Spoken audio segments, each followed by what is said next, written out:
And this is reminding me that, oh, this is, like you're saying, it's the right direction for the NS400. Correct.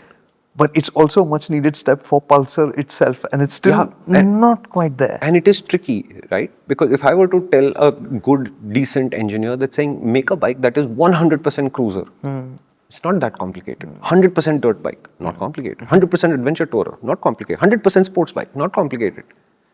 Sort of in the middle between being friendly enough for a commuter, friendly enough for a new rider, but fast enough for somebody who understands the Pulsar brand, stuff gets complicated. Yeah. We've always had this debate of the Pulsar brand becoming too commutery in the N250 and not sporty enough like it used to be. Right. Now with the NS400Z, they're approaching what feels like the right space, where it has a sporty character, but you don't have to constantly I was just going to go there. Like, you know, as much as this is now the biggest and the most powerful Pulsar you can buy, it's still not feeling like you're saying Pulsar. No, but I think Bajaj's challenge is that they have so many brands that they manage now. They can't max this bike out. The KTM has to sit there and be the maxed out motorcycle. But there's still, it still sounds like there's a gap between this and the KTM, a sizable gap. Yeah, 100%. You can say in terms of the KTM does 160 kilometers and this does 157. That's almost the same. But in terms of the feelings, oh my God, the KTM chassis, this Pulsar is not on the same planet.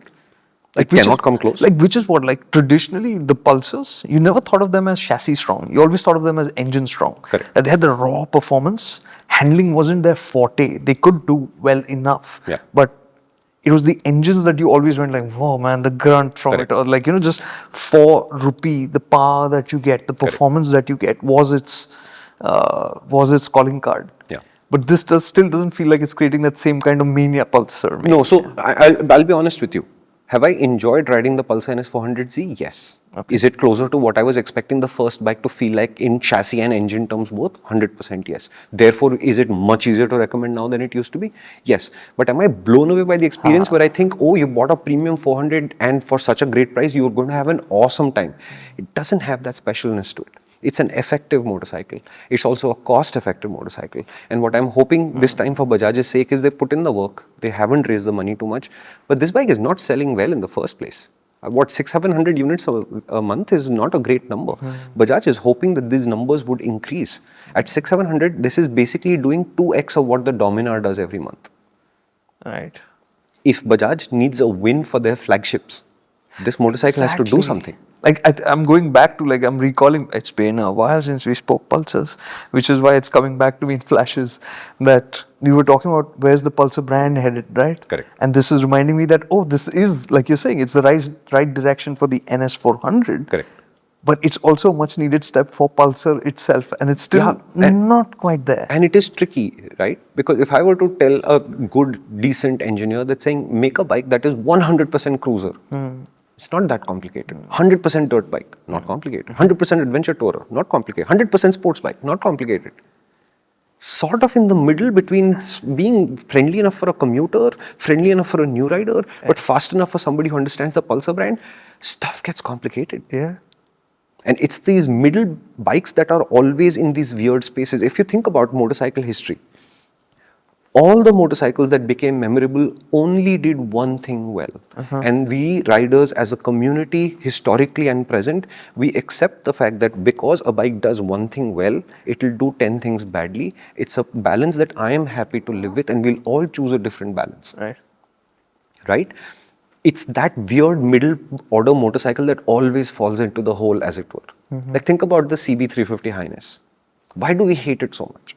We hate it because it doesn't take a stand, and the stand it decided to take is Royal Enfield stand from a brand like Honda. That is the real issue, not functionally what the motorcycle does. Honda's own single cylinder commuting motorcycles do 1,000 great things. The Highness only does 1 or 2 of those things, which is smoothness, light clutch and stuff like that. Right? It's the rest of the missing picture that I'm saying, but Honda does that so often. Why are they doing it here?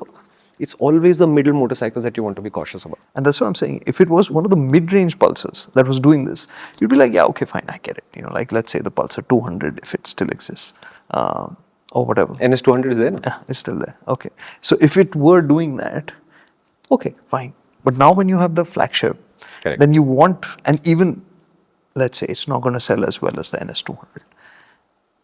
you're wanting the experience to be what the idea of the brand would be. Yeah. And especially given the genealogy behind it, Correct. you think like, and when I think about, as soon as we spoke about the NS200, I had like fizzy Yeah, memories come exactly. about the NS200 Yeah. immediately. No, I rode it last year after such a long time. And I felt first that I was riding a dozen-year-old sport naked. But fun. And that has flavor. Yeah. I thought of it as a classic sport naked. And that's what I said in my Right. news story. It's like a 100% throwback. Yeah. Right? And I hate the fact that they didn't work on this motorcycle for the last dozen years or so. But I also enjoyed the fact that therefore it still has that flavor that you remember so powerfully about the NS200. Yeah, no, I get it completely. Right. It has that retro, like it takes you back in time. Yeah. And in a good way. You've just watched a 3 to 5 minute clip on the MotorInc Clips channel, which means either you are an exceptionally talented millennial or Gen Z, or you're a much older person. In either case, would you like a challenge? Our main channel has videos that are at least 5 to 8 times longer, and they make 5 to 8 times more sense, I promise. Would you like to check it out? Come to the MotorInc channel.